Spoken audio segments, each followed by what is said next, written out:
La spécificité d'un acide fort est très simple, sa réaction est totale avec l'eau. Donc si on met un acide fort AH dans l'eau, il va donner sa base conjuguée et des ions oxonium. Puisque la réaction est totale, tout l'acide dissous en solution va se transformer en sa base conjuguée et il y aura autant d'ions H3O+ que de bases. Vous pouvez vous demander pourquoi on ne prend pas en compte la quantité d'ions H3O+ initialement présent dans le solvant, dans l'eau. Rappelez-vous, le pH de l'eau c'est 7, donc la concentration initiale d'H3O+ c'est 10-7. Comme elle est petite, on la néglige toujours en lycée. Conséquence, puisque le pH par définition c'est moins log de H3O+, ici la concentration de H3O+ étant égale à C, la concentration initiale d'acide, on a pH égale moins log de C. Attention, si cette définition est toujours valable, celle-ci n'est valable que pour des acides forts. On verra comment faire avec les acides faibles dans les prochaines vidéos.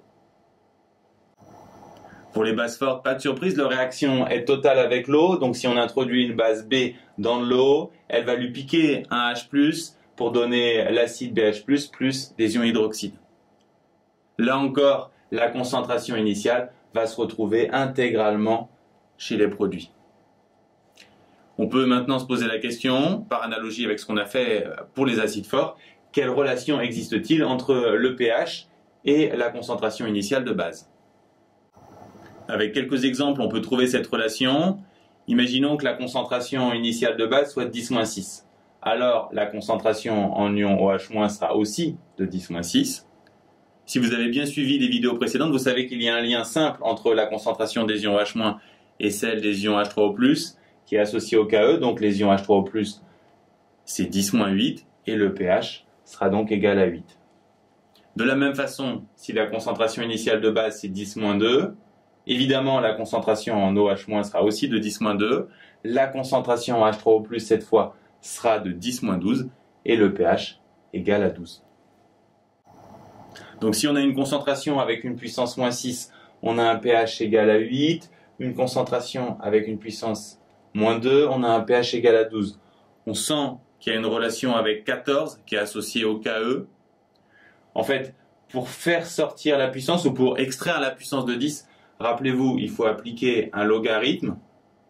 Et donc finalement, si on fait logarithme de C plus 14, on va trouver le pH, d'où la relation. En devoir, on peut vous demander de démontrer cette relation. Pour ça, vous devez connaître la définition du pH, celle du Ke et sa valeur, 10-14, ainsi qu'une propriété du logarithme, la propriété sur les quotients. Ensuite, on déroule. H3O+, ça va être Ke sur la concentration de OH-. Ensuite, on applique la propriété des logarithmes. Ça va nous faire moins log de Ke, moins, donc ça fera plus log de OH-. Le Ke, c'est 10-14, donc si on fait moins log de Ke, on va avoir 14. Et log de OH-, bien sûr, c'est log de C. D'où la relation cherchée. Cette relation, vous devez savoir donc la démontrer, mais vous devez aussi savoir qu'elle caractérise les bases fortes. Si une base vérifie cette relation, c'est qu'elle est forte, sinon c'est qu'elle est faible.